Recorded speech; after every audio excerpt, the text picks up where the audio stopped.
Slim, a prominent member of the legendary 90s R&B group 112, has recently come forward with revelations that have shocked fans and industry insiders alike. Known for their smooth harmonies and hits like Cupid and Peaches and Cream, 112 was a staple of the 90s music scene, dominating the airwaves and hearts of R&B lovers. Leaked details now paint a picture far bleaker than the polished image they projected. What secrets were kept hidden behind the curtain?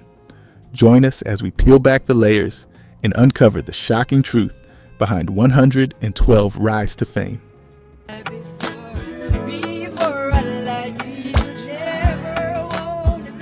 Marvin Skandrick, known professionally as Slim, was born on September 25, 1974, in Atlanta, Georgia. He grew up immersed in a musical environment where his vocal talents were nurtured from a young age. Slim's natural ability as a high tenor vocalist set him apart early on, and he found his calling in music while still in school. Slim's journey to fame began in high school, where he crossed paths with the other members who later formed the R&B group 112. The group initially consisted of Darren Jones, Michael Keith, and Reginald Finley. Jones and Keith had been singing together since middle school, and Finley joined them when they were all in high school. Their shared passion for music and harmonious blending of voices laid the foundation for their collaboration. The trio was later joined by Alden Ligon, who worked at a local McDonald's in Atlanta and brought a distinctive deep bass voice to the group. The final piece of the puzzle was added when they met Marvin Skandrick, who was already recognized for his exceptional high tenor voice in the school chorus.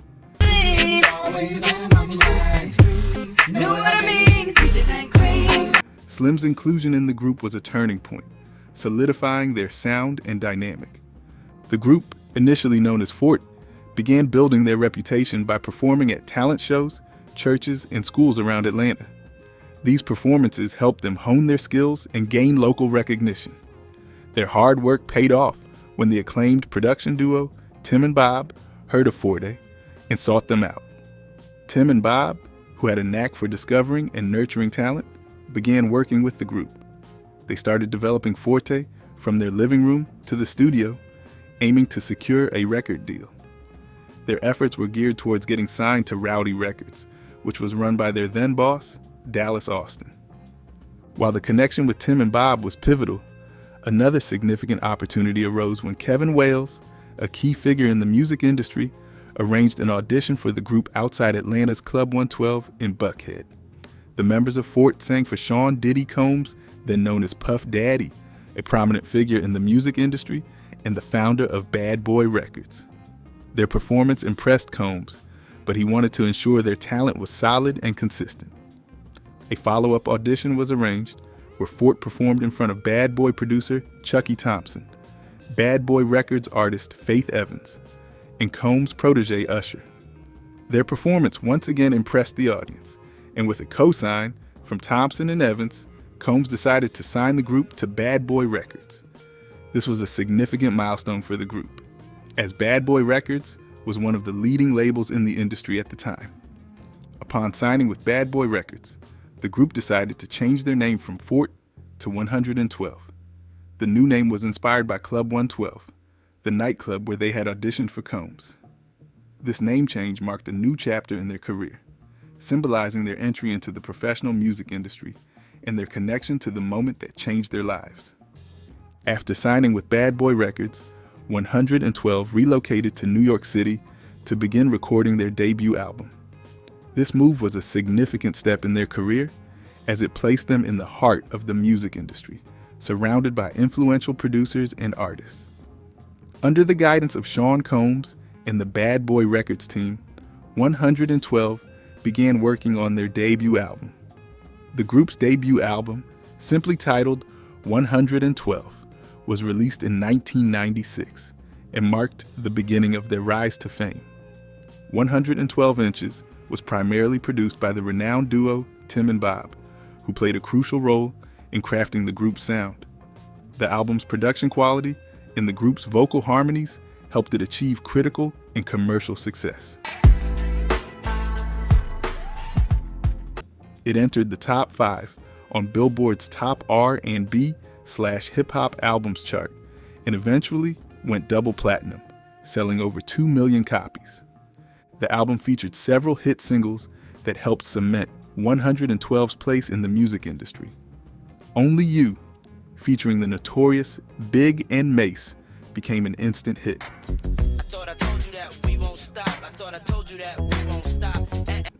It peaked at number 13 on the Billboard Hot 100 and number 3 on the R&B charts. The song's catchy hook and smooth production made it a favorite among fans and a staple in 90s R&B playlists. Another standout track, Cupid, showcased the group's vocal prowess and romantic lyrical themes. It reached number 13 on the Hot 100 and number 2 on the R&B charts, solidifying 112's reputation for creating memorable love songs. During this period, 112 also contributed to records by several high-profile artists, further increasing their visibility and credibility in the industry. They worked with the notorious Big, Sean Combs, and Mace, among others. These collaborations helped the group reach a wider audience and demonstrated their versatility as artists. The success of their debut album opened up numerous opportunities for 112 to perform live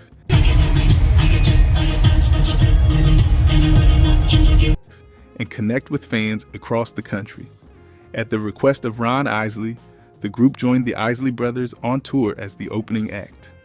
This tour was the first of 4 separate tours over an 18-month period, during which 112 performed with prominent artists such as Keith Sweat, New Edition, and Puff Daddy and the Family. Touring with these legendary artists provided 112 with valuable experience and exposure, helping to further establish their presence in the music scene.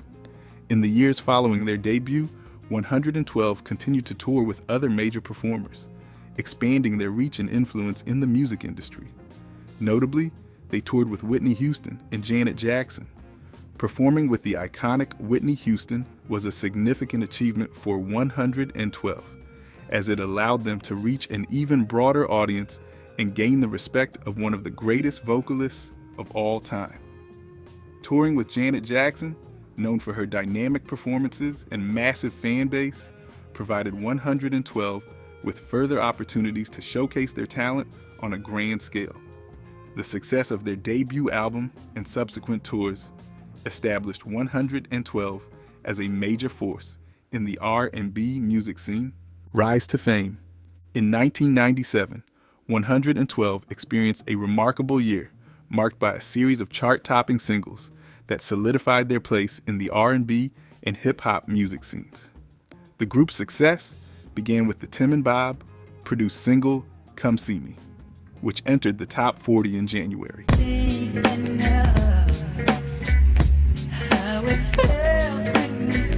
This early success was a sign of the prolific year to come for 112. In May 1997, 112 released Cupid, a single produced by Arnold Hennings. The song quickly climbed the charts, reaching the top 10 and earning a gold certification in the same month. Cupid resonated with audiences for its heartfelt lyrics and smooth harmonies, showcasing 112's ability to create timeless love songs. By August, the single had achieved platinum status, reflecting its widespread popularity and significant sales. Another major milestone for 112 in 1997 was the release of the single I'll Be Missing You. This song, a tribute to the late rapper The Notorious Big, featured Puff Daddy and Faith Evans. This right here, tell me what goes out to everyone that has lost someone. Released in June, the single quickly became a massive hit, reaching the top 40 and being certified triple platinum by July. By August, I'll Be Missing You had attained the #1 chart position and maintained its dominance by staying at the top of the Billboard Hot 100 for 11 weeks. The song also spent 9 weeks at the top of the Hot Singles Sales chart and topped the R&B singles sales, and rap singles charts for 8 consecutive weeks. The success of I'll Be Missing You was further recognized when it won a Grammy Award for Best Rap Performance by a duo or group in 1997. This accolade was a testament to the song's impact and won 12 growing influence in the music industry. The track's emotional depth and the collaboration with high-profile artists like Puff Daddy and Faith Evans contributed to its widespread acclaim and enduring legacy. Following their chart success, 112 embarked on an extensive series of tours, further cementing their status as leading performers in the R&B genre. They booked tours with renowned acts such as the Isley Brothers, Keith Sweat, and New Edition. These tours provided 112 with opportunities to perform for diverse audiences and gain valuable exposure. Additionally, their affiliation with Puff Daddy and the family led to further touring opportunities, allowing them to connect with fans across the United States. The group spent 18 successive months on the road, fulfilling tour commitments and performing their hits to enthusiastic crowds. This period of relentless touring was instrumental in building their fan base and solidifying their reputation as dynamic live performers. Their ability to consistently deliver high-energy performances and connect with audiences contributed to their sustained success. Following the success of their debut album, 112 released their second album, Room 112, in 1998. I need you to love, baby, soon as you arrive. Need to show you work, you do the best money can buy. This album featured notable hits such as Love Me, featuring Mace, and Anywhere, featuring Lil Zane. Both the album and the song, Love Me, achieved gold certification, underscoring the group's continued appeal and commercial viability. By January 1999, album sales had surpassed the platinum level, and by 2002, Room 112 Inches was certified double platinum, demonstrating the album's enduring popularity and the group's solid fan base. To further support Room 112, the group joined Whitney Houston on her U.S. My Love Is Your Love World Tour during the summer of 1999. This tour was a significant opportunity for 112, as it allowed them to perform alongside one of the most iconic and successful artists in music history. Touring with Whitney Houston not only exposed 112 to her extensive fan base, but also highlighted their ability to share the stage with major performers and deliver memorable live performances. In 2001, 112 released the single It's Over Now, which charted at the top of the Hot R&B/Hip Hop Songs chart. This success further solidified their status as leading artists in the R&B genre. The group's third album, Part 3, was also released in 2001 and featured the hit single Peaches and Cream. This song became one of 112's most recognizable tracks and contributed to the album's success. The popularity of Peaches and Cream earned 112 their first and only Grammy nomination in the Best R&B Group or Duo category, marking a significant milestone in their career. Drama and issues. The career of 112, marked by remarkable success, was not without its challenges. By 1999, the group had enjoyed significant achievements, but their journey was soon complicated by external circumstances. As the new millennium approached, Sean Puff Daddy Combs, the executive producer and driving force behind Bad Boy Records, became embroiled in legal troubles. These issues created uncertainty for 112 and prompted them to consider leaving the label. The group's taste of success had given them the confidence to contemplate a future beyond Bad Boy Records. During the production of their new album in 2001, Combs faced repeated court appearances due to a shooting incident. This legal entanglement disrupted the usual recording routine at Combs' studio, prompting 112 to relocate to Nashville, Tennessee, to complete their work on the album. This move was significant, signaling a potential split from Bad Boy Records. Despite these challenges, the group remained focused on their music. Part 3 Inches was released on March 20th, 2001, following an intensive barrage of advance radio publicity. The album's launch was met with enthusiasm, and it quickly raced up the charts, debuting at number 2 on the Billboard 200 chart. The success of Part 3 Inches demonstrated 112 resilience and ability to thrive even amid adversity. The album surpassed gold sales in April and achieved platinum status by May, reflecting its strong commercial performance. The album featured the hit single Peaches and Cream, which became one of 112 most iconic tracks. The song's catchy melody and engaging lyrics resonated with fans, contributing to the album's success. Peaches and Cream earned the group 2 award nominations in 2001, an MTV Best Video nomination in September, and a Grammy nomination for Best R&B Performance by a Duo or Group. These nominations showcased the song's impact and 112 continued relevance in the music industry.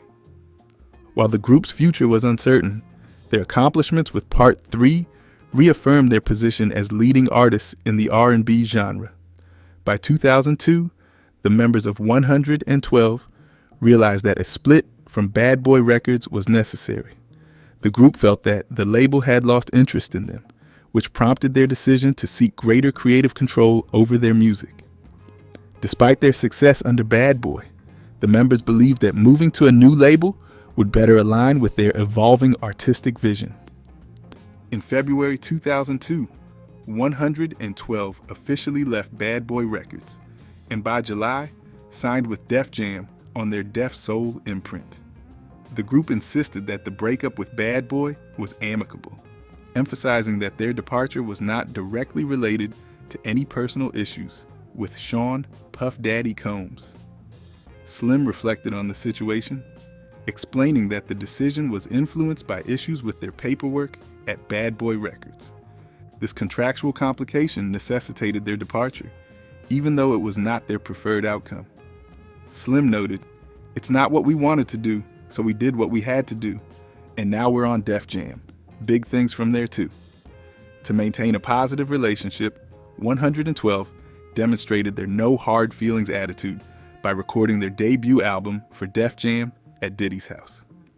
However, disagreements over ownership rights to 112 catalog of songs complicated the transition. These negotiations delayed the release of their 4th album, Hot and Wet, as discussions between Liar Cohen of Def Jam and Sean Combs ensued. Despite these challenges, both sides ultimately reached an agreement, allowing the album to move forward. Hot and Wet, the group's Def Jam debut album, was finally released in November 2003. The title track of the album managed to break into Billboard's Hot 100 in the rhythmic Top 40, demonstrating 112's continued ability to produce chart-worthy hits.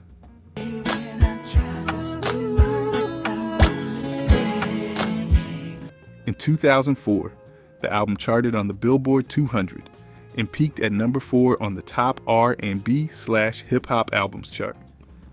Despite the initial success of the title track, Hot and Wet failed to make a significant impression on the charts overall. The album's performance was a stark contrast to their previous successes, highlighting the difficulties the group faced in navigating their transition to a new label and the ongoing challenges in the music industry. In 2005, 112 released their 5th album, Pleasure and Pain. The album was a reflection of their experiences and emotions, capturing the highs and lows of their journey as a group. Despite their efforts, the release was followed by rumors of financial disputes among the members.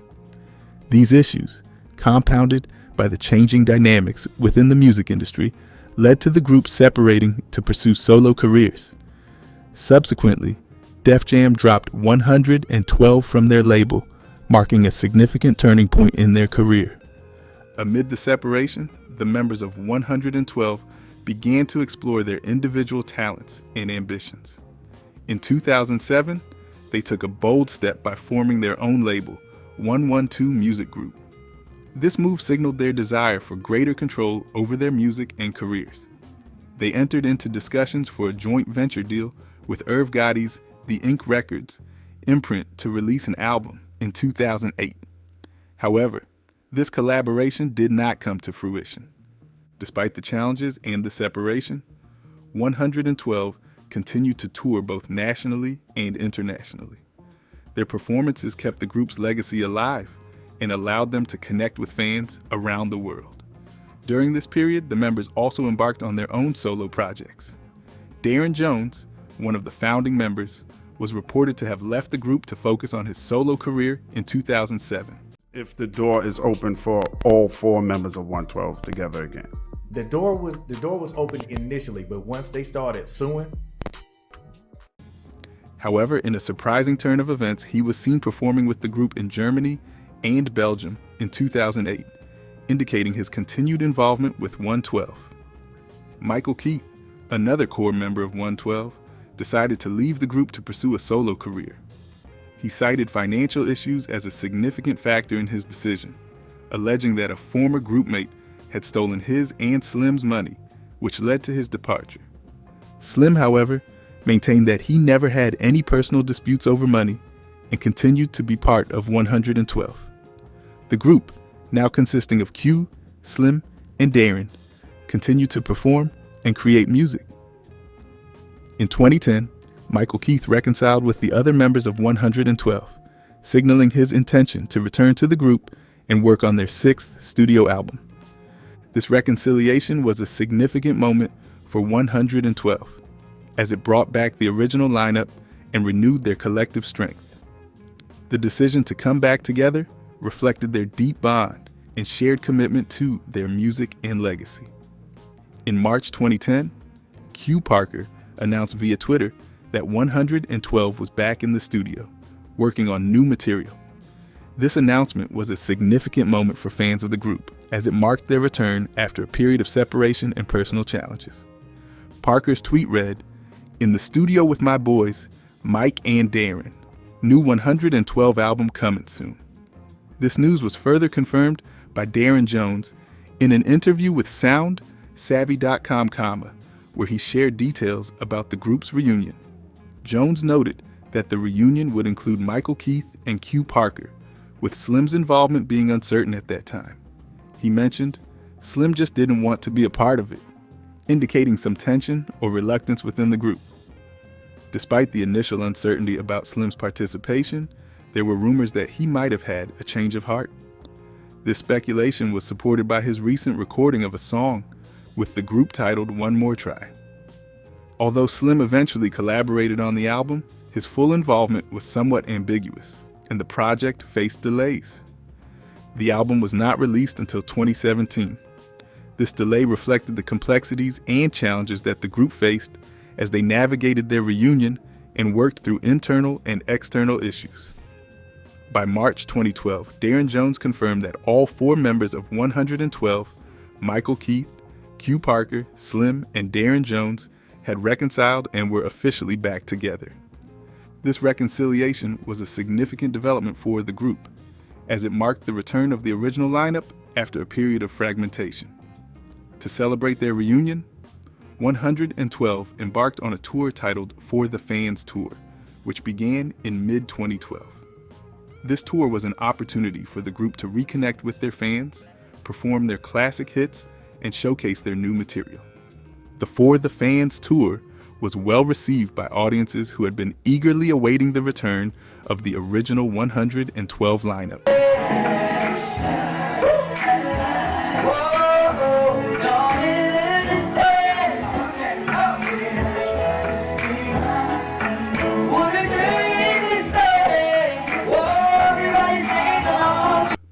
The tour allowed the group to demonstrate their enduring chemistry and musical talents, re-establishing their presence in the music industry and solidifying their bond with fans. In June 2015, 112 reunited during the BET Awards, performing as part of the Bad Boy Reunion segment. This appearance was significant as it marked the return of Slim to the group, signaling a revival of the original lineup's dynamic. The performance was well received, bringing back fond memories for fans and showcasing the group's enduring chemistry. The excitement of the reunion was followed by the announcement of a new album in early 2017. This news was met with anticipation from fans who had been waiting for new material from the group. In the summer of 2017, 112 released their single Strawberry, followed by the single and music videos for Dangerous Games. These releases demonstrated the group's continued relevance and ability to produce music that resonated with their audience. On October 27, 2017, 112 released their first album in 12 years, titled simply Q, Mike, Slim, Darren. The album was a significant milestone for the group, representing their return to the music scene after a lengthy break. The second single from the album, Both of Us, featured the band Jagged Edge and was released in 2018. This collaboration highlighted the group's effort to reestablish their presence and connect with their fan base through new and engaging content. Despite the excitement surrounding their return, 112 faced significant legal challenges. In 2018, Q Parker and Darren Jones filed a lawsuit over the rights to the name 112, alleging that Slim and Michael Keith were attempting to steal the name without their consent. Everybody had other agendas. You also have to be aware that everybody's agenda ain't your agenda. And even though we all on the same stage, putting on the same clothes, doing the same stuff, and those two dudes, they did not want to be in the group the way that Slim and I wanted to be in the group. This legal dispute added complexity to the group's efforts to move forward with their new album and public appearances. The lawsuit was a contentious issue, as Q and Darren believed that the name was being used improperly. In response, Slim and Michael Keith countered with their own lawsuit, accusing Q and Darren of false advertising, deceptive trade practices, and trademark infringement. This legal battle showed the tension within the group and the challenges of managing their brand and legacy amidst personal and professional disagreements. The legal disputes over the name 112 Inches had significant implications for the group. The controversy not only affected their public image, but also complicated their efforts to promote their new album and tour effectively. The internal conflicts and lawsuits highlighted the difficulties that can arise when navigating the business side of the music industry, especially after a long period of separation and change. Marvin Slim Scandrick has faced significant financial challenges in recent years. Despite his successful career and popular hits, Slim reportedly found himself deep in debt. They wanted to do their own things and then felt like they can just come back together. Totaling over $540,000. His financial situation has been notably precarious, with reports indicating that he earned only $3,000 in a particular year. His income has fluctuated considerably from $25,000 in 2012, $65,000 in 2013, $30,000 in 2014, to a staggering drop to just $3,500 in the same year. These figures show a troubling trend of unstable earnings and financial distress. Q Parker, another member of 112, has also experienced severe financial difficulties. According to Gossip, Parker faced a financial crisis that led him to file for bankruptcy. At the time, he had only $1,000 in the bank, and his house was in foreclosure. His financial situation was further complicated by debts ranging from $500,000, with assets reflecting his financial woes. Among his prized possessions were a foreclosed house, a 2014 Audi worth $30,000, and $2,500 in electronics and furniture. Parker's financial troubles included a substantial mortgage debt of nearly $300,000, $35,000 owed to Santander, $24,000 to Navy Federal Credit Union, and additional unspecified amounts in child support and taxes. These financial strains, combined with the foreclosure of his suburban dream house, painted a dire picture of his economic situation. In 2023, Q Parker faced the emotional turmoil of losing his friend, Irish Grinstead, a vocalist from the R&B group 702. The news of Grinstead's passing was a significant blow to Parker, who expressed his deep condolences to Lamisha and the Grinstead family. This personal loss added to the series of hardships Parker had been enduring. Adding to the dramatic series of events, Parker's close friend, Brandon Casey of Jagged Edge, narrowly escaped a serious car accident. The accident, described as a scene fit for a blockbuster movie, resulted in a mangled car, but fortunately, no serious injuries for Casey. This close call highlighted the precarious nature of their lives outside the music industry, marking another chapter in their tumultuous personal experiences. Fans remain optimistic that 112 will overcome their current issues and continue to produce music that resonates with their audience. The group's past achievements and the enduring support from their fans provide a foundation for a potential resurgence. As they work through their challenges and navigate their careers, the hope for a comeback continues to be a driving force for both the group and their supporters. Do you think the group will make a comeback? Share your thoughts in the comment section below. Did you like this video? Like, subscribe, and turn on notifications for more entertaining videos. And do not forget to explore our other videos for more interesting stories and insights.